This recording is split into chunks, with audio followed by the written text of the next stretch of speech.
오직 예수님, 오직 예수 그리스도의 은혜와 긍휼과 평강이 여러분 가정에 넘칠지어다. 오늘도 길이요 진리요 생명이신 예수님만 전합니다. 오늘의 말씀 다니엘서 9장 24절에서 27절, 다니엘 9장 24절에서 27절, 70일의 끝의 일들, 70일의 끝의 일들 두 번째 말씀으로 말씀을 전합니다. 다니엘서 말씀인데요.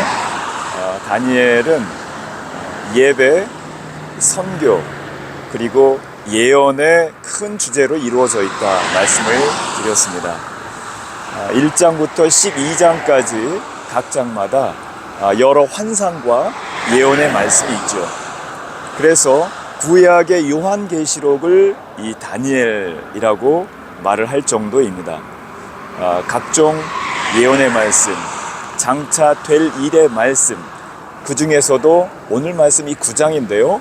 9장의 이 24절로부터 27절, 70일에 대한 이 예언의 말씀이 다니엘서 전체의 가장 핵심 중에 핵심인 예언의 말씀인 것이죠. 이 9장 이후에는 이제 10, 11, 12장 이 세 장이 히데겔 강가의 예언의 말씀인데요. 그 전에 이 9장의 말씀, 70일의 이 예언의 말씀이 다니엘서 전체의 가장 핵심적인 말씀이다. 이렇게 이야기할 수 있습니다. 이 70일의 말씀은 예레미야 25장 11절 예언 이 70년 말씀이 있는데 이 예레미야 말씀과 다니엘 9장 말씀, 그래서 이것을 쌍둥이 예언이다 이렇게 부를 정도로 서로 이게 비슷한 그러한 장차 될 일의 말씀을 하고 있죠. 70일에인데요. 여기에서 많은 이단도 나오고 여기에서 또 복음주의 말씀도 나오기도 했습니다. 일에 하면은 이게 주를 말합니다. 한 주. 그래서 7일이지 않습니까? 그러니까 70일이니까 70 곱하기 7일 해서 490. 한 해는 한 해를 1일 이렇게 계산을 또 하기도 합니다. 그러니까 1년이 1일이다. 그래서 490일은 490년이다. 이 70일의 가운데에 한 일회를 또 별도로 말씀을 하고 있는 것을 해석을 하면서 490년 전에 483년까지의 될 일, 그리고 한 일에 7년은 또 나중에 될 일, 뭐 이렇게 해석하는 분도 있습니다. 자, 그런데 성경에서 7이라는 숫자 그리고 10이라는 숫자는 완전한 시간, 완전한 시대, 완전한 기간을 의미하죠. 그래서 하나님께서 6일 동안 창조하시고 7일째 안식을 하셨잖아요. 또 요한계시록에도 7초 때 7교회, 7인, 7나팔, 7대접 이렇게 7에 관련된 말씀이 많이 나옵니다. 7이라는 것은 완전한 수를 의미하는 것이죠. 뿐만 아니라 10, 여러분 숫자 10진법을 쓰잖아요. 10이라는 숫자도 완전수를 의미하죠. 그래서 70이 의미하는 것은 완전한 기간, 완전한 시대를 의미한다. 490년이다, 483년이다. 예수님이 490년 후에 다시 오신다. 뭐 이렇게 계산하고 이것을 해석하는 것은 굉장히 위험한 것이라고 볼 수 있습니다. 자, 그러면은 70일의 끝, 즉 완전한 하나님의 기간, 하나님의 시간, 그때에 이루어질 그 끝의 일들은 무엇인가? 이것이 오늘의 말씀인 것이죠. 70일의 끝에 일어날 일들, 그 첫 번째는 제사와 예물을 금지한다는 거예요. 오늘 말씀 27절입니다. 이래의 절반에 제사와 예물을 금지할 것이며. 여러분, 제사가 무엇입니까? 제사? 우리가 보통 추석이다, 설날이다, 한국의 전통적인 제사를 생각할 수 있는데 오늘 말씀 이 구약이잖아요. 구약에 5대 제사가 있어요. 번제, 소제, 속죄제, 속건제, 화목제. 자, 이런 제사는 하나님께 드리는 예배를 의미하는 것이죠. 그런데 70일의 마지막 이 일의 절반에 제사를 금지한다, 예배를 금지한다는 것입니다. 하나님을 대적하는 적그리스도가 나타나서 굉장한 핍박이 있는데, 그래서 이 70일의 거의 끝, 마지막 한 일의 절반, 거의 마지막이잖아요. 예배를 금지시키고 그리고 예물을 금지시킨다라는 것이죠. 예물은 하나님께 드리는 헌금, 예물을 의미합니다. 즉 예배도 헌금도 뭐 여러 가지 이 봉사와 섬김과 이런 모든 것이 굉장히 어려움 가운데 닥친다는 것입니다. 마태복음 24장 9절에도 세상 끝의 징조에 대해서 말씀하고 있잖아요. 성도 교회에 대한 핍박을 이야기하고 있어요. 성도들을, 교회들을 환난에 넘겨준다고 말씀하고 있습니다. 성도들이 이제 내 이름 때문에, 교회들이 이제 내 이름 때문에, 예수님 이름 때문에 미움을 받는다는 것입니다. 오늘날도 전 세계 60여 개국 이상에서 기독교가, 교회가, 성도들이 핍박을 받고 있어요. 제가 모로코에서 사역을 할 때에 2010년에 약 300명의 선교사님들 중에 150명이 추방을 당했어요. 지하교회가 한 40여 개 정도 있었는데 절반 이상이 흩어졌습니다. 외국인만이 아니라 내국인, 모로코 현지 지도자들을 연행해서 경찰서로 끌고 가고 그리고 핍박을 하고 여러 가지 어려움을 주는 거예요. 그러니까 선교사님들을 추방당하고 그리고 지하교회 성도들은 흩어진 것이죠. 물론 그 중에서도 더욱 모이기에 힘쓰고 예배에 힘썼던 그러한 교회들은 더 부흥을 했어요. 그러나 다수의 지하교회들은 흩어지고 지리멸렬 어려움 가운데 빠졌던 것을 볼 수 있습니다. 자, 여러분, 오늘날 이렇게 핍박과 어려움이 점점 거세지고 있는데 여러분, 한국은 어떻습니까? 유럽, 또 뭐 미국이나 캐나다나 북미 지역, 뭐 남미, 뭐 브라질, 아르헨티나, 핍박이 없는 것 같아요. 그렇죠? 교회에 대한 핍박. 마음껏 모여라. 모여서 예배드리고. 그런데 어떤 일이 벌어지고 있습니까? 유럽에서도 북미에서도 인권법이라는 것을 만들어서, 야, 오직 예수님만 구원받는 게 아니야, 그런 말 하지 마, 천국 다시 말하지 마, 이러면서 고발하면은 벌금을 내고 어려움을 당하게 되는 이러한 법들이 하나씩 여러 나라에 통과가 되고 있어요. 한국도 임박해 있습니다. 국회에서 이러한 차별금지법이라는 것을 통과시켜서, 그래서 교회도 또 성도들도 핍박하게 하려는 이러한 제도들이 만들어지고 있습니다. 우리 정신 차려야 합니다.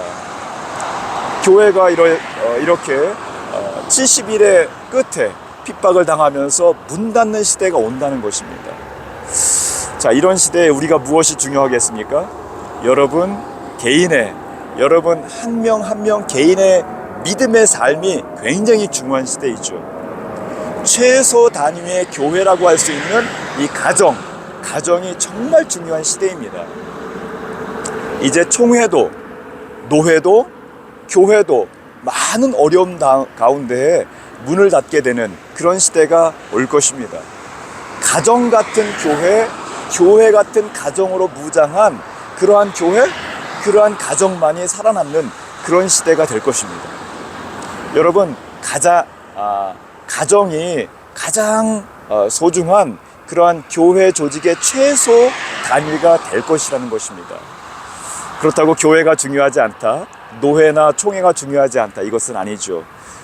총회는 총회대로, 노회는 노회대로, 교회는 교회대로의 역할이 있어요. 어떤 역할을 해야 될까요? 마지막을 준비하면서 가정의 가장이 가정을 성경적으로 잘 이끌어갈 수 있는 그러한 교회의 역할을 해야 되는 것입니다. 교회 같은 가정, 가정 같은 교회. 여러분의 교회가, 노회나 총회가 교회 건물을 위한 운영을 하고 있다면 잘못된 것이죠. 교회 조직을 위한 운영을 하고 있다, 잘못된 것이죠. 교회 일정을 위해서 성도들의 생활이 무너지고 있다면 분명히 잘못된 것입니다. 목사, 장로의 힘자랑을 위한 교회 운영을 하고 있다면 분명히 잘못된 것이죠. 그래서 교회는 교회의 역할, 가정이 온전히 설 수 있도록 부부가, 부모, 자녀가, 할머니, 할아버지, 또 어머니, 아버지, 자녀들이 온전히 설 수 있도록 성경적으로 올바로 서도록 해야 하는 것이죠. 이제 마지막 때에 제사와 예물까지 금지되어 정말 어려운 시대가 닥칠 것입니다. 여러분 개인의 삶과 그리고 가정의 신앙이 온전히 서게 되기를 주의 이름으로 간절히 축원합니다. 두 번째로 70일의 끝에 일어날 일들, 환상과 예언이 응한다고 하고 있어요. 환상과 예언이 응한다. 오늘 말씀 24절 말씀인데요. 영원한 의가 드러나며 환상과 예언이 응하며. 성경에 많은 환상과 예언의 말씀이 반드시 성취된다고 하고 있죠. 마지막 때의 징조들에 대해서 뭐 전쟁이다, 자연재해다, 사회적 재난이다, 거짓 선지자, 이스라엘의 독립, 또 이스라엘의 복음이 전파되는 것, 많은 그 예언의 말씀들이 있습니다. 그런데 이러한 많은 예언의 말씀, 환상의 말씀들이 응하는 것 가운데, 이루어지는 성취된 것 가운데 가장 또 중요한 것이 있어요. 무엇이냐면요, 성령의 부어지는 역사예요. 요엘서 2장 28절 말씀 보면은 내가 내 영을 만민에게 부어 주리니 너희 자녀들이 장래일을 말할 것이며 늙은이는 꿈을 꿀 것이며 젊은이는 이상을 보리라. 이것을 신약 사도행전 2장 17절에 똑같이 반복하고 있죠.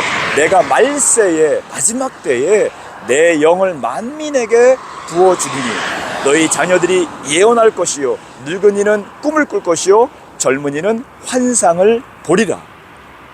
성령이 부어지는 환상과 예언이 반드시 이루어집니다. 마지막 때에는 성령이 폭포수처럼 부어진다는 것입니다. 오순절 성령이 임했던 것처럼, 급하고 강한 바람처럼 불의 혀가 갈라지는 듯한 성령의 역사가 마지막 때에 이 폭포수처럼 부어진다는 것입니다. 70일의 끝에 부어지는 성령의 역사를 여러분 교회가 경험하게 되기를 주의 이름으로 간절히 축원합니다.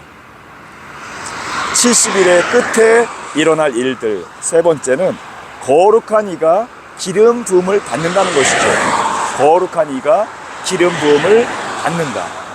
말씀 24절 말씀인데요. 지극히 거룩한 이가 기름 부음을 받으리라. 예, 거룩한 이는 누구를 말합니까? 바로 예수 그리스도를 말씀하고 있죠. 기름 부음을 받는다. 예수 그리스도의 재림을, 다시 오실 것임을 말씀하고 있는 것입니다. 이제 마지막 때에 제사와 예물을 금지하는 강한 핍박이 있어요. 그리고 오직 말씀으로 견디고 이겨낸 자들, 이들은 환상과 예언을 이루는 하나님의 말씀 가운데에 땅끝까지 모든 민족에게 복음을 전하게 될 것입니다. 복음이 모든 민족마다 전파되면은 예수님 다시 오신다고 말씀하고 있죠. 어떻게 다시 오십니까? 하늘이 열리고 예수님 백마 타고 오시는데요. 눈은 불꽃 같고 머리에는 하늘 연관을 쓰시고 하나님의 말씀으로 옷을 입으시고 옷과 다리에 만왕의 왕, 만주의 주의 이름이 쓰여져 있는 것입니다. 그리고 여러분 모두가 예수 그리스도로 구원받은 여러분 모두가 흰 옷을 입고 손에 종려 가지를 들고 보좌 앞과 어린 양 앞에 서서 큰 소리로 외칠 것입니다. 구원하심이 보좌에 앉으신 우리 하나님과 어린 양에게 있도다. 구원하심이 보좌에 앉으신 우리 하나님과 어린 양께 있도다. 구원하심이 보좌에 앉으신 우리 하나님과 어린 양께 있도다. 찬송과 영광과 지혜와 감사와 존귀와 권능과 힘이 우리 하나님께 영원토록 있을 것입니다. 70일의 끝에 일어날 여러 가지 일들을 여러분 마음으로 준비하고 믿음으로 준비하며 여러분 교회, 여러분 가정 온전히 바로 서며 말씀 가운데 든든히 서가시기를 주의 이름으로 간절히 축원합니다. 오직 예수님